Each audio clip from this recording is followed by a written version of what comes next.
At the major July Unpacked event, Samsung just unveiled its brand new Galaxy smartwatches for 2025. Even while we didn't receive a Galaxy Watch Ultra 2, we did receive a number of new Galaxy Watch 8 alternatives and a sleek new titanium blue color. Specifically, 6 of them. With or without LTE, the 40mm Galaxy Watch 8 might be your thing if you prefer smaller timepieces. Do you want something a little larger?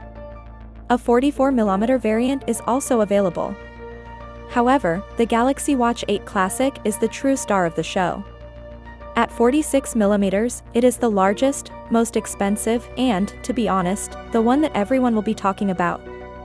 Why, then, is the Classic receiving so much attention? Let's dissect it. First, that revolving clicky bezel. There's more to it than a lovely face. It makes navigation and scrolling incredibly pleasurable and fluid.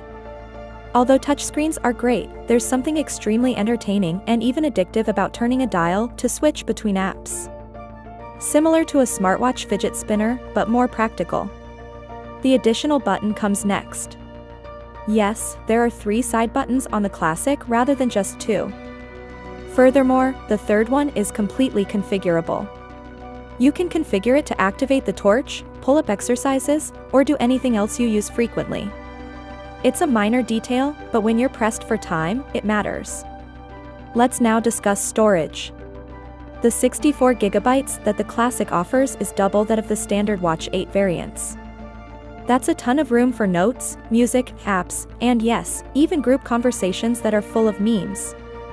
The Classic also outperforms the others in terms of battery life.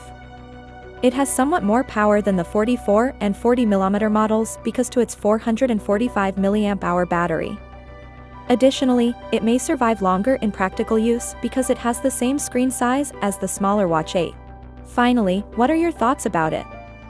So without being said, let me know your thought in the comment below, and if you are new here, please subscribe. Peace out.